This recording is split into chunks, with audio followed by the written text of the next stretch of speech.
Great. Well, thank you for having me. Hi, everyone. My name is Harrison Jones. I'm an MD PhD student in Jason McClellan's lab at the University of Texas at Austin. And today I'm going to be telling you about a project or a new crystallographic screening strategy we've been working on called Iterative Screen Optimization. All right, so quick little background regarding this here is the crystallographic phase diagram. So when you're setting up a crystal drop, your real goal is to identify protein and precipitant conditions that kind of hit this middle sweet spot where you can get nucleation and stable crystal growth. If your protein and precipitant concentrations are too high, you will be in this top right area where your protein will precipitate and crash out of solution. And if it's too low, you'll be in this bottom left area where your solution is undersaturated and you do not get any crystal growth.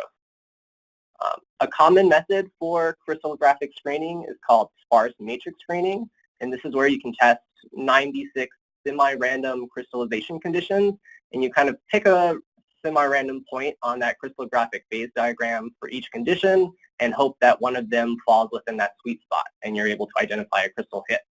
And typically, if you do not see a crystal hit, you disregard that condition and move on and test something else, even if you were very close and only just undersaturated or oversaturated.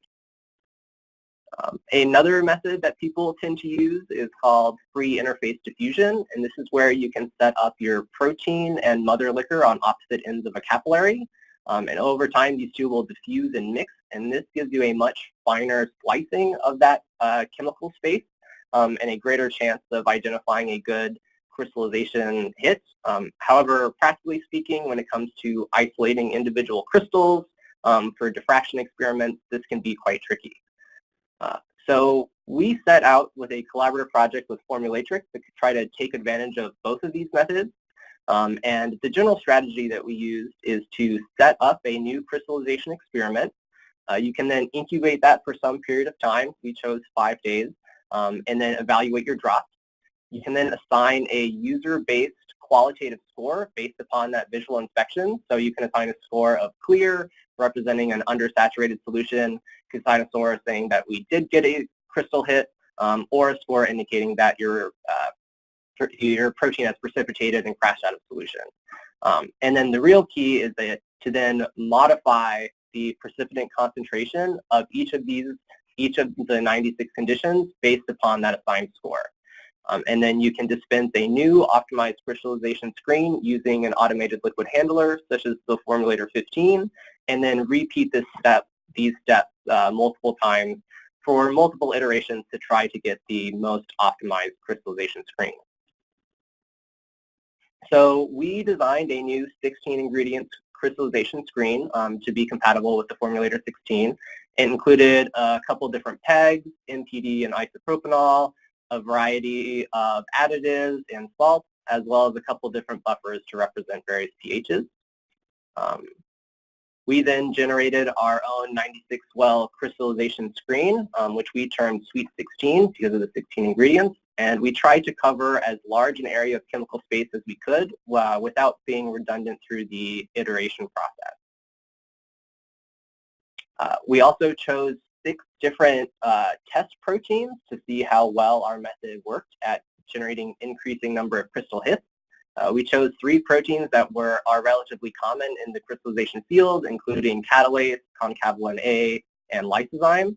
And then we chose 3 proteins that were a bit more unique just to see how broadly applicable this method would be. And that included the respiratory syncytial virus fusion protein, which is a homotrimer, the modivizumab antibody fragment, which is a 50 kilodalton heterodimer, and then M-cherry, which is derived from bacterial expression.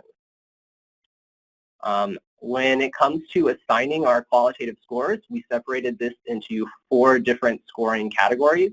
The first would be a clear drop represented by this white circle, which just indicates that your drop is undersaturated. The second score would be a crystal represented by this red over here, indicating that you did get a successful crystal hit. The third is a light precipitate, which we represent with this light blue circle in the bottom left-hand corner. And then the fourth score is a heavy precipitation, which we represent with this dark blue circle. It's worth noting that because all of this is a user-generated scoring, there is some subjectivity, and there's some drops that can be difficult to call. So if you have something like phase separation, that can be a little bit difficult and vary from user to user, or something with perhaps intermediate precipitation, or if you have some sort of contamination within your drop. So these are some problems that can occur, although I'll say from our experience it wasn't too bad. One thing that's really nice about this iterative screen optimization is it's already incorporated into the RockMaker software.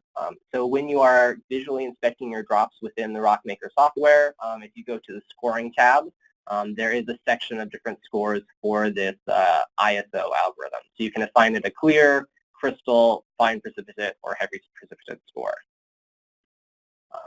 This here is the general workflow of how this ISO algorithm works. So here on the left would be, so this represents a single condition within that 96 condition tray. So for that single condition, we'll set up our initial screen, or our initial drop, which is indicated in gray here, allow it to incubate for 5 days, and then we would have a, my apologies, and then allow it to incubate for 5 days and then assign a score based upon visual inspection. So again, white would represent a undersaturated or a clear drop, red represents a crystal hit, light blue here would be a light precipitate, and dark blue is a heavy precipitate. And then based upon that score, for example here, let's say our initial score was clear, you can then optimize that specific chemical condition. So if our initial score was clear, so our second concentration, so C2, will be the original concentration that was in our first drop plus 10%.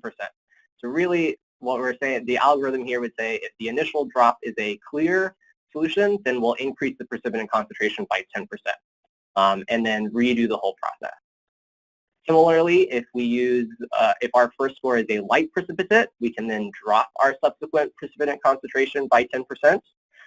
Or if it's scored as a heavy precipitate, you could drop it by 20%. It's worth noting that within each of those specific percentage amounts can be customizable, so whatever is suitable for your own research needs. But the whole idea is the subsequent trays you'll be setting up are optimized based upon the scores of your previous trays. So a quick little summary of this is you'll have your 96 initial screening conditions. You'll dispense your initial crystallization tray and then evaluate your drops using RockImager and assign a user-generated score to all 96 of those conditions. You can then input this into the RockMaker ISO algorithm, and it will optimize each and every drop based upon those scores, and then you can dispense this plate in the formulator, set up your next crystallization screen, and then go through the whole process again where you can rescore that tray and then again optimize further. So a quick little summary of all this using one of our example proteins was we set up an initial screen here and got a handful of crystal hits. And then as you can see, moving from left to right, during each iteration and subsequent optimization step, we are moving closer and closer, or we're getting a greater number of crystal hits. So again, the red squares here indicate successful crystallization conditions, and on the left you can see we start with 6 crystal hits, and then during each iteration we are able to dramatically increase the number of crystal hits that we identified.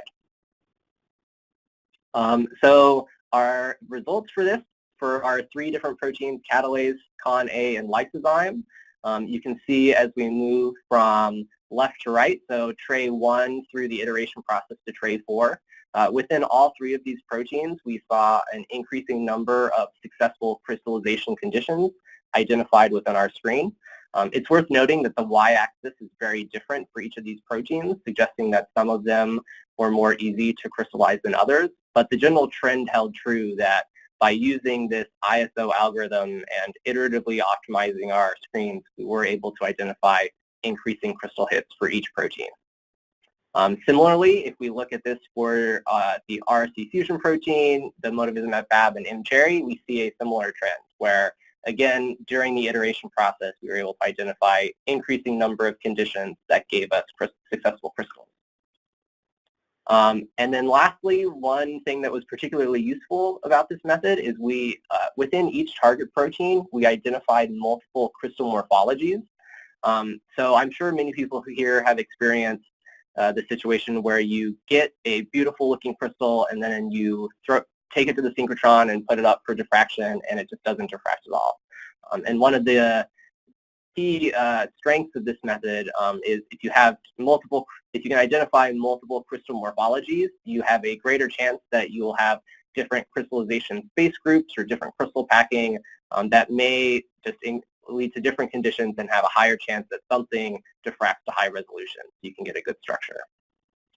So with that, a quick little summary is in many cases, the conventional sparse matrix screens may sample chemical space too broadly.